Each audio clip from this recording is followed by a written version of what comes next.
Fl-isem tal-Missier u tal-Iben u tal-Ispirtu Santu, il-paċi tal-Mulej tkun dejjem magħkom.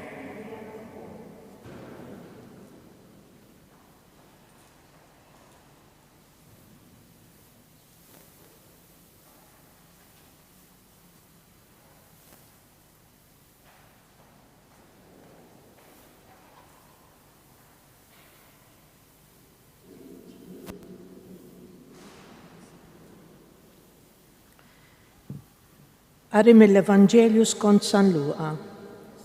Imbagħad għalilhom parabola biex jurihom li għandhom dejjem jitolbu bla ma jaqtaw. Għalilhom: kien hemm f'belt wieħed imħallef li la kien jibża minn Alla u lanqas iħabbel rasu minn ħadd.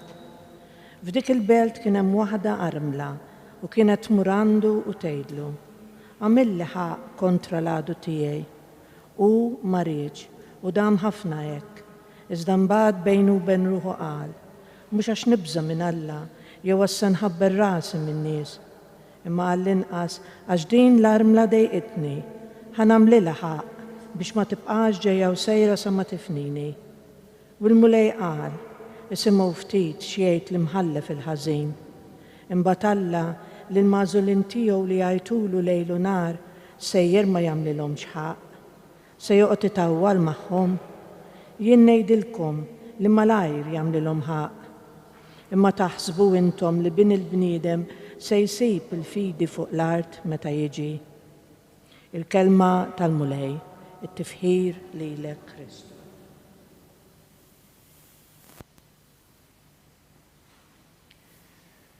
Ħuti eżiż, iż-żmien tal-pandemija ħalla effett qawwi fuq ħajjitna. Din il-prova hi okkażjoni biex nagħtu xhieda tal-fidi tagħna, biex nissettqu fit-tama u nwettqu ġesti ta' mħabba permezz ta' opri ta' karità tal-ġisem u tar-ruħ. Ħafna ġew milquta mid-tbatija għax tilfu persuna għażiża jew ma setgħux ikunu magħha jew tħalli din id-dinja jew waqt id-difna. Ir-relazzjonijiet familjari u soċjali għaddejjin minn prova jibsa. Il-kriżi ekonomika u n-nuqqas ta' xogħol inislu l-biża' dwar il-futur dejjem iżjed inċert għall familji tagħna. F'din l-esperjenza xi ftit jew wisq inħossuna bħall-ewwel komunità nisranija li t-test tal-Atti tal-Apostli jiddeskrivija b'din l-espressjoni sabiħa. Fl-istess ħin, il-Knisja kienet qiegħda titlob lil Alla bilena. Aħna wkoll nixtiequ ninaqdu biex nollu quddiem Alla t-talb tagħna, ħalli jagħti widen għal dak li qed nitolbuh. F'dan ix-xahar ta' Mejju ejjew ninaqdu madwar il-Papa li qed isejjaħ lill-Knisja kollha biex flimkien ma' Marija Omm Alla titlob għat-tmiem ta' dan it-tiġrid. Il-lampa li għadna kemm xelna tfakkar lill-komunità tagħna li aħna ġejna msejħin nitolbu għat-tmiem tal-pandemija u b'mod partikolari llum għall-ħabsin. Nitolbukom biex tisru f'dan is-santwarju u nistiednu lil dawk li ma jistgħux ikunu preżenti biex tul il-jum kollu jingħaqdu magħna fit-talb minn djarhom, mill-postijiet tax-xogħol u mill-komunitajiet parrokjali mifruxa f'pajjiżna. Slima lik Marija, bil-grazzi mimlija l-Mulej miegħek, imbirkint fost in-nisa u mbirek il-frott tal-ġif tiegħek Ġesu.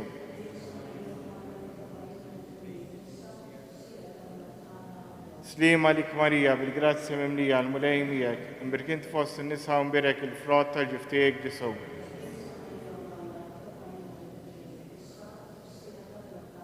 Slima lik Marija, bil-grazzi mimlija l-Mulej miegħek, imbirkint fost in-nisa u mbirek il-frott tal-ġif tiegħek Ġesu.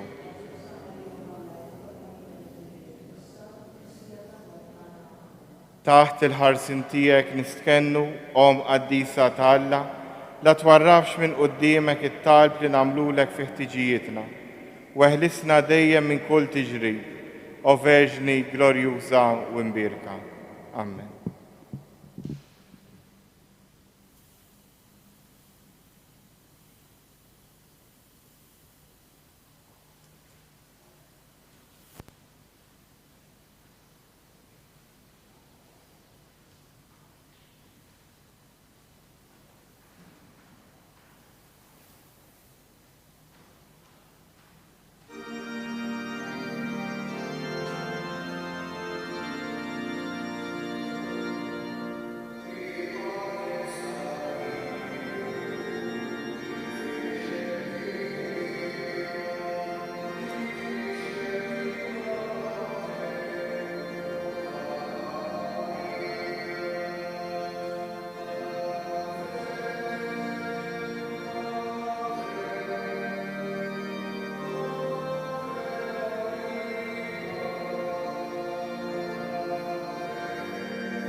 Fl-isem tal-Missier u tal-Iben u tal-Ispirtu Santu.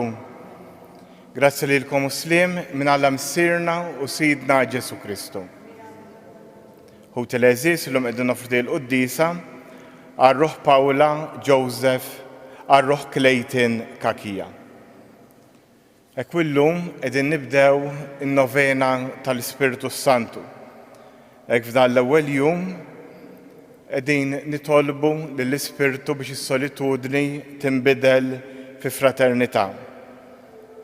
Jekk għalhekk nitolbu il-Mulej jkompli jibgħat dan l-Ispirtu Qaddis tiegħu biex dan l-Ispirtu Qaddis tiegħu jkompli jimliena u jmexxina biex narfu dejjem aktar rieda tagħha fil-ħajja tagħna.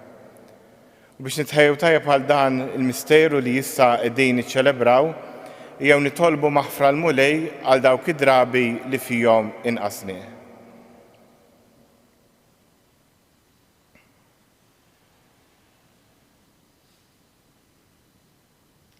Int li tiftaħ dirajk lill-midinbin u taħfrilhom, Mulej ħniena. Inti raj tajjeb li tara fin-nax tiegħek, Kristu ħniena. Int li dejjem tfittex in-naġa l-mitlufa, Mulej ħniena.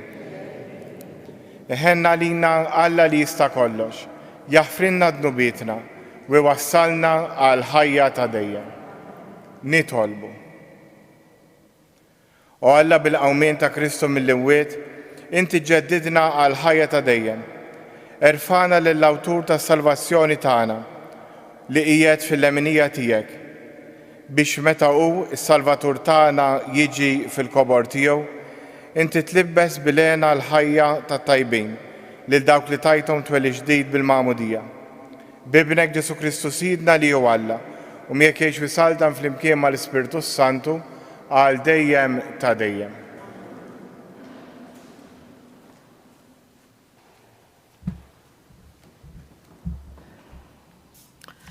Arem il-ktieb tal-Atti tal-Apostli.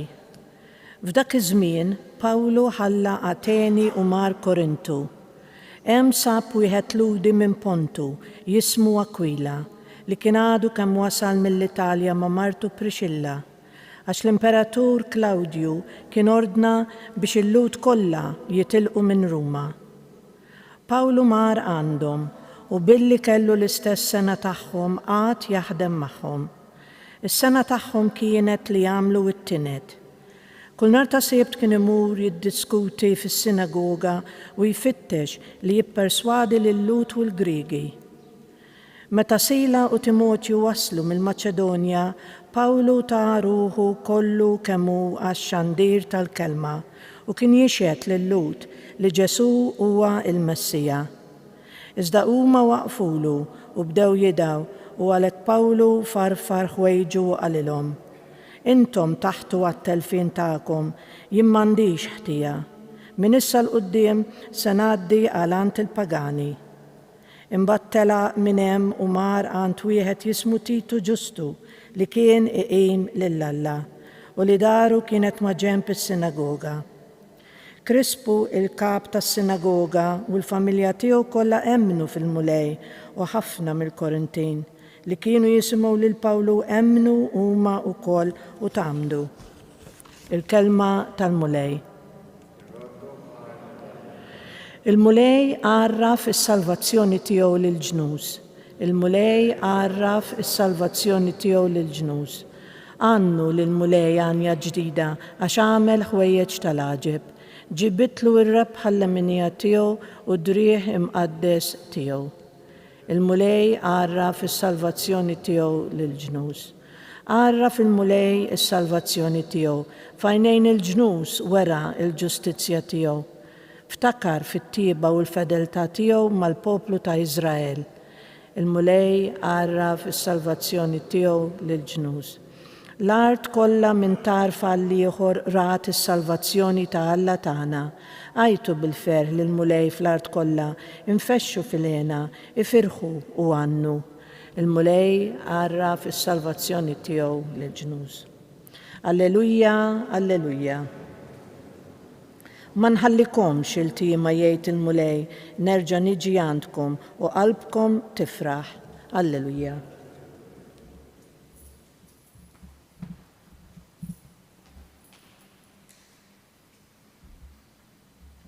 Il-mulej magħkom. Qari mill-Evanġelu skont San Ġwan. F'dak iż-żmien Ġesu qal lid-dixxiepli tiegħu: ftit ieħor u ma tarawniex aktar, imbagħad ftit ieħor u terġgħu tarawni. Għalhekk xi wħud mid-dixxiepli tiegħu bdew jgħidu bejniethom: x'ifisser dan li qiegħed jgħid, ftit ieħor u ma tarawniex aktar, imbagħad ftit ieħor terġgħu tarawni. U li jien sejjer għand il-missier.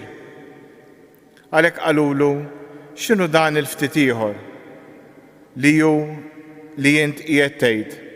Ma nafux x'irid jgħid.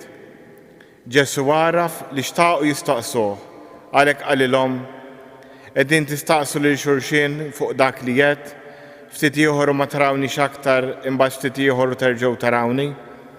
Tassew ngħidilkom, intom għad tibku u tingħu, iżda id-dinja għad tifraħ. Għad iġarbu n-niked, imma n-niked tagħkom għad jinbidel fena. Il-kelma tal-mulej.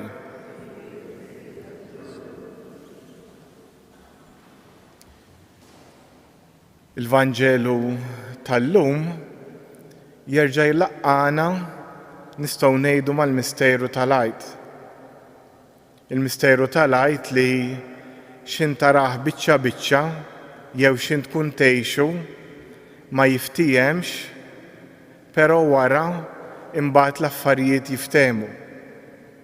Kif wieħed jista' jifhem dan Ġesu li kien il-profeta li kien jagħmel il-mirakli spiċċa biex in-nies iduru kontrih u jispiċċa jiġi msallab mill-istess nies li magħhom għamel il-ġid.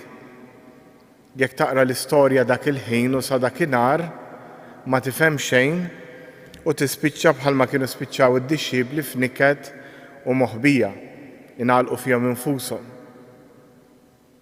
Però x'in imbagħad tara dawn l-istess affarijiet mill-perspettiva tal-Għid tinnota il-qawwa u l-kobor ta' Alla.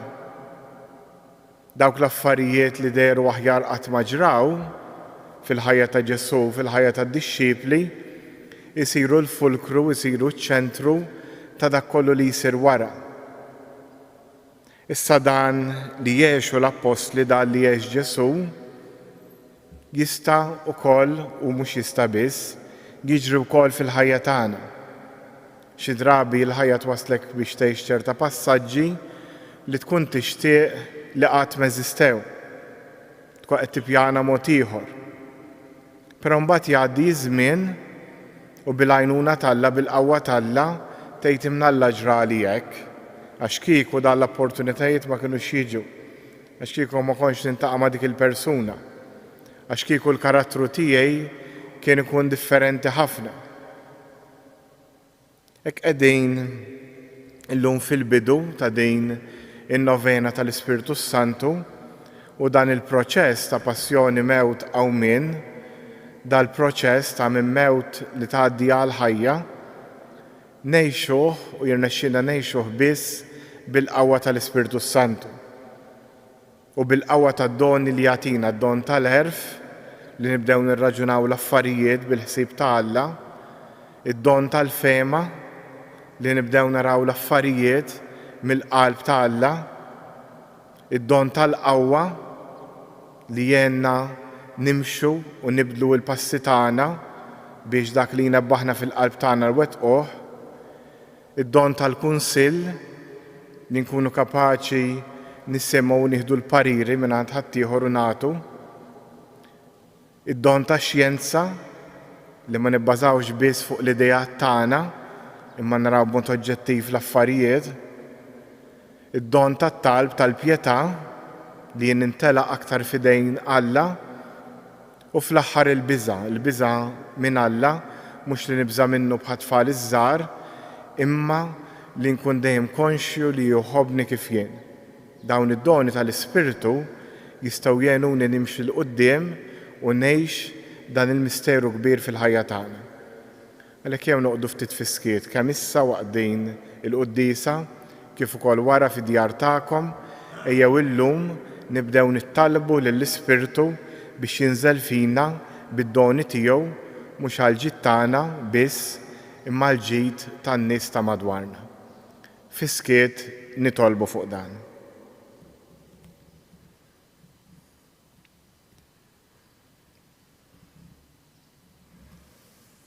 U issa nqumu bil-wifqa biex irresqu t-talbit tagħna il-missierna tas-sema. Tolbuk Missier ħajjina l-Knisja, l-Papa, l-isqifijiet tas-saċerdoti biex il-Knisja tkun dejjem mimlija u mmexxija mill-Ispirtu Quddies tiegħek. Nitolbu.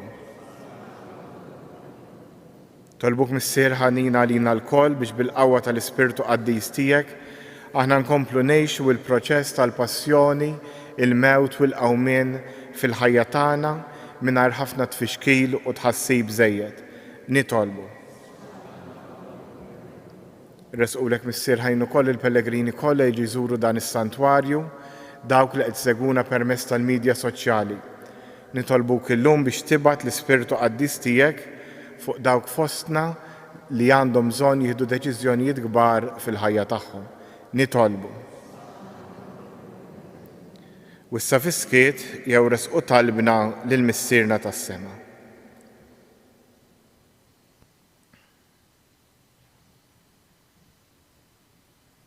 Nitolbu dan kollu bi Kristu Sidna.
Tolbuti bis-sagrifiċċju tiegħu tagħkom kun joġob l-Alla l-Missier li jista' kollox.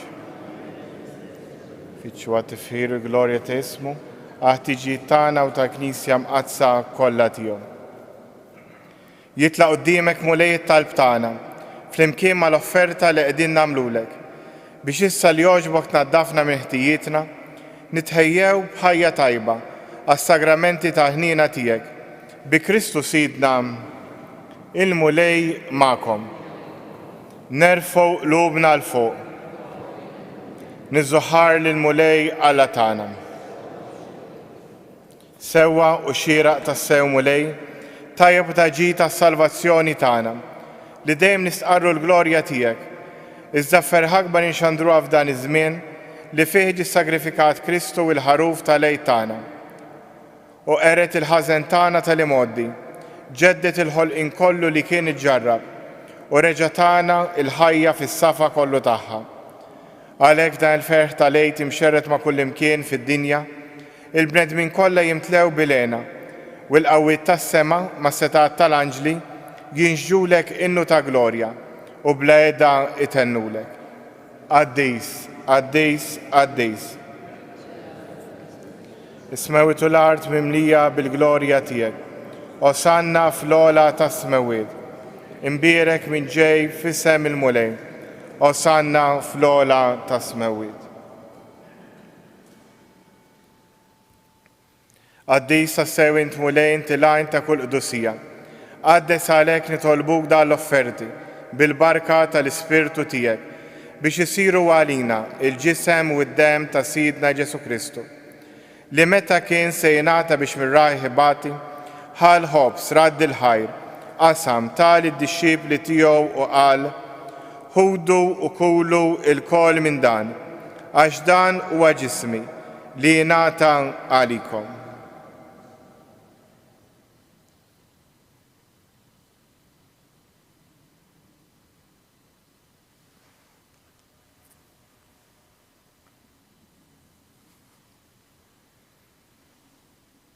Ekku kol wara li klaħa l-kalċi reġrat il-ħajr tal-id-dixxipli tiegħu u qal: ħudu u ixorbu minnu il-kol, għax dan huwa l-kalċi ta' demmi, tal-patt il-ġdid li jibqa' għal dejjem, id-demm li jixxerret għalikom u għall-bnedmin kollha għal maħfra ta' dnubiet.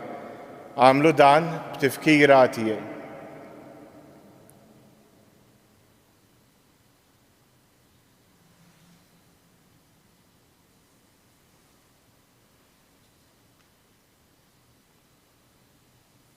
Danu il-misteru tal-fidi.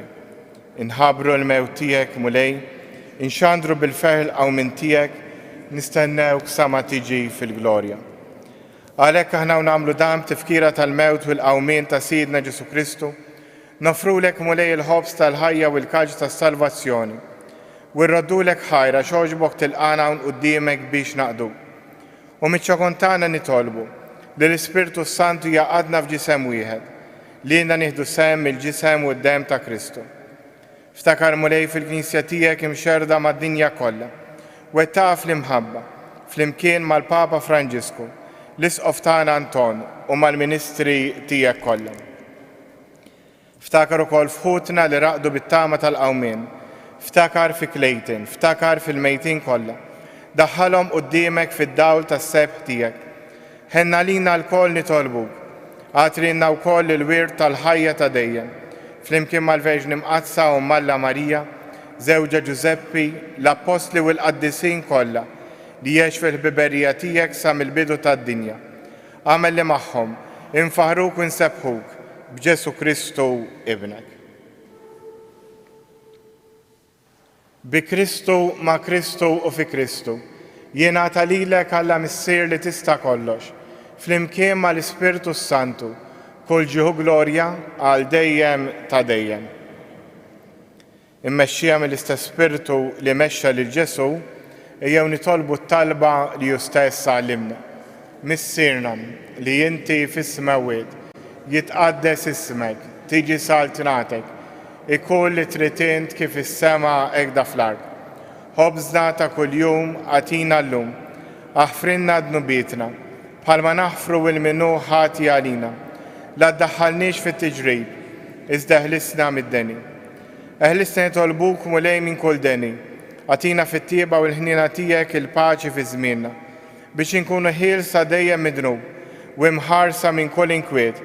Aħna u nistennew u nittamaw il-għena u l-miġġa tas-Salvatur tagħna Ġesu Kristu. Għawa u l-glorja. Mulej Ġesu Kristu li qed l-apostli tiegħek inħallilkom islim, natikom islim tiegħi, la tħares lejn dnubietna, iżda ħares lejn il-fidi tal-Knisja tiegħek. Għatija slim u laqda li int trid fija, int li tgħix fis-saltan għal dejjem ta' dejjem.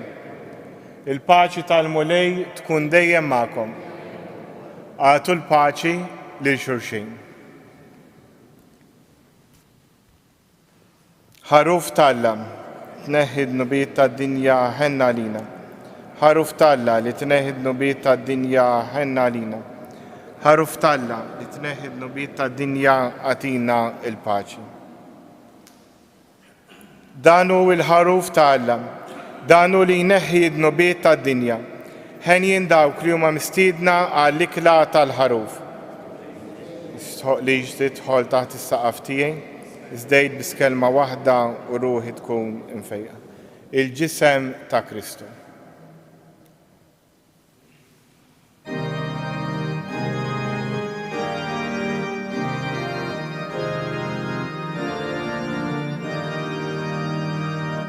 L-Ispiritu tal-mulej qed jistri fuqi. L-Ispiritu tal-mulej ikkonsagrani. Ħanwassal b'xara tajba, b'xara ħilja lil fajrin, faraġ u slim, ħelsi lilim jasrin. L-Ispiritu tal-mulej qed jistri fuqi. Ħanati xhieda ħajja ta' twemini, jislifni l-qawwa tiegħu biex inxandar kull imkien li sbaħ aħbar is-salbna ta' Ġesu.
Spiritu Quddies tal-mulej,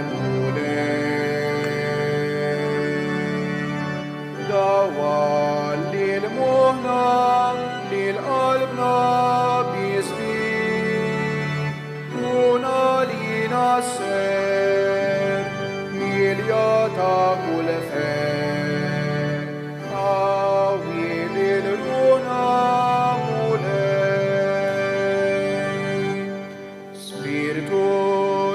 paċi tal-erf,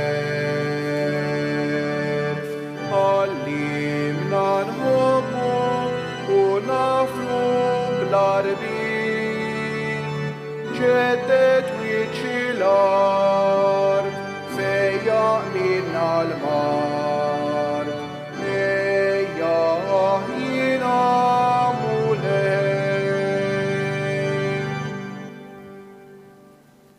nitolbu.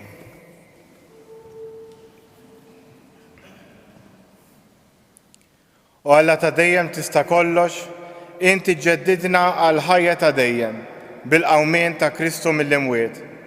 Kattar fina l-frott tal-misteru tal-Għid u imla ruħna bil-qawwa tal-ikel li salvana. Bi Kristu sidna, kif qedtilkom fil-bidu tal-Quddiesa kif ukoll fil-Pritka, illum qegħdin nagħtu bidu għan-novena tal-Ispirtu Santu. Ejjew nitolbu l dan l-Ispirtu Qaddis, l-Ispirtu li għandu l-iskop li jmexxi li jigwida l-ħajja tagħna, jidħol aktar fina f'din in-novena biex iwassalna biex imbagħad jagħtina l-qawwa ħalli nieħdu deċiżjonijiet skont ir-rieda tagħha.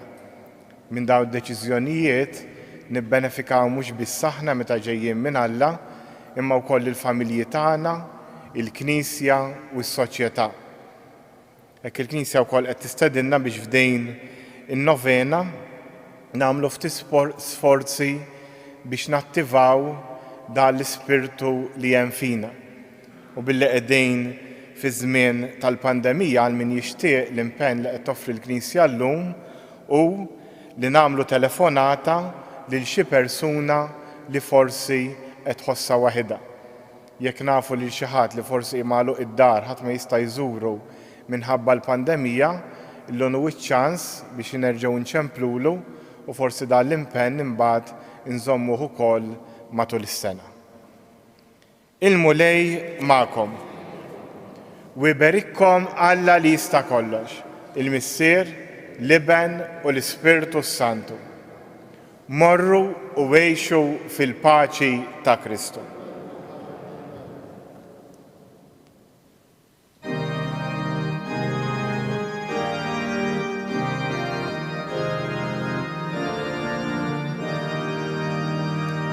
L-Ispiritu tal-mulej qed jistri fuqi. L-Ispiritu tal-mulej ikkonsagrani. Ħanwassal b'xara tajba, b'xara ħilja lil fajrin, faraġ u slim, ħelsi lilim jasrin. L-Ispiritu tal-mulej qed jistri fuqi. Ħanati xhieda ħajja ta' twemini, jislifni l-qawwa tiegħu biex inxandar kull imkien li sbaħ aħbar jissalbna ta'